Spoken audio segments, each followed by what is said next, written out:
Donc, du coup, l'ampleur de cette attaque, c'est incroyable, 2,54 terabits secondes, je sais pas si vous vous rendez compte.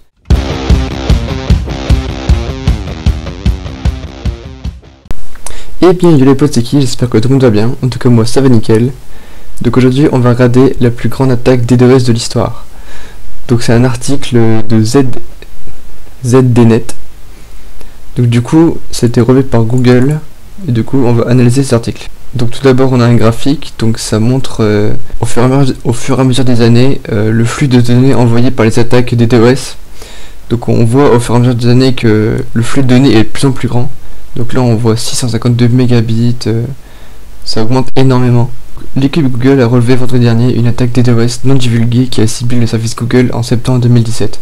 Elle avait atteint 2,54 terabits secondes, faisant d'elle la plus grande attaque DDoS enregistrée à ce jour. Donc du coup, depuis vendredi dernier, l'équipe Google Cloud s'est rendu compte qu'il y avait une attaque DDoS qui avait pris pour cible le service Google en septembre 2017.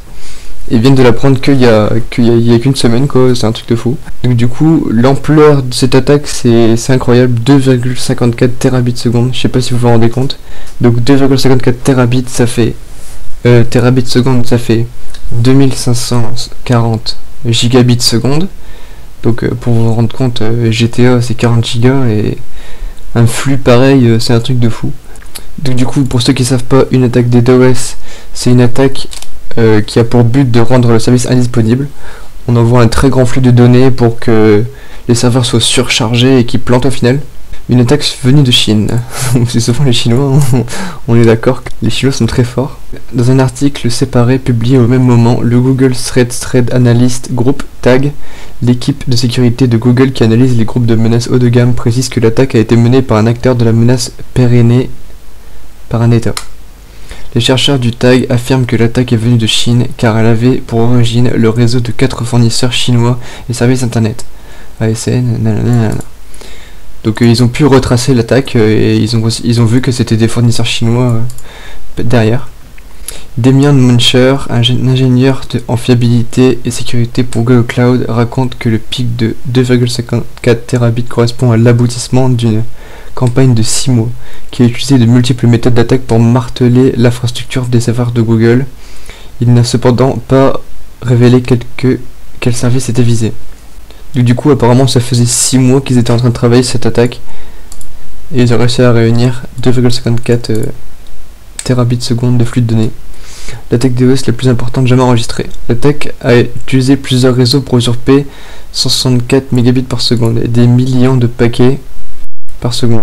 Ah non, c'est millions de paquets par seconde, ok, c'est pas mégabits. À 180 000 serveurs. Donc ils ont réussi à rendre 180 000 serveurs en mode zombie en gros. Donc ils ont réussi à les contrôler pour que eux, ces 180 000 serveurs, ils envoient un flux de données à Google qui nous envoyait ensuite des réponses importantes. Ces informations démontrent les volumes qu'un attaquant bien équipé peut atteindre. C'est 4 fois plus que l'attaque record de 623 gigabits secondes du botnet Mirai un an plus tôt, en 2016. Donc un an plus tôt, ils ont réussi à faire seulement 623 gigabits secondes, alors que là, bah, on a quoi le quadruple environ. Oui, c'est ça, le quadruple. Oui, 4 fois plus, c'est ce qu'ils ont dit, je suis débile. Donc ça s'appelle des botnets, c'est ça. Donc c'est le fait, comme je vous ai dit tout à l'heure, c'est le fait de mettre en mode zombie les PC, c'est avoir le contrôle et permettre d'envoyer des requêtes grâce au mode zombie. En outre, cette attaque est également plus importante que l'attaque DDoS de 2,3 terabits qui a ciblé l'infrastructure AWS d'Amazon en février de cette année. Donc même en février de cette année, elle a battu l'attaque qui a eu lieu chez Amazon en février dernier. Les attaques DDoS vont augmenter avec la bande passante. Bien que l'attaque ait gardé secrète pendant 3 ans, Google a révélé l'incident de la semaine dernière pour défendre raison. Tout d'abord, l'équipe tech de Google veut sensibiliser à la tendance croissante de groupes de cyberattaquants parrainés par des États qui utilisent des attaques DDoS pour perturber leurs cibles. L'équipe de Google voulait également mettre en avant le fait que les attaques DDoS vont s'intensifier dans les années à venir, à mesure que la bande passante disponible par Internet va augmenter. Dans un rapport publié mercredi dernier, la société de data center Equinix prévoit une augmentation d'environ 45%, donc environ 16 300 terabits secondes de la bande passante de sa connexion mondiale d'ici 2023. Donc en gros, on n'est pas au bout de nos surprises, hein. 2,3 terabits, plus tard ça sera rien du tout, parce que les bandes passantes augmentent de plus en plus et les flux de données sont de plus en plus importants, et ce sera de plus en plus facile de faire des attaques de DOS. Donc voilà, j'espère que la vidéo vous a plu. N'hésitez pas à mettre un j'aime, un commentaire et vous abonner à la chaîne. Allez, salut!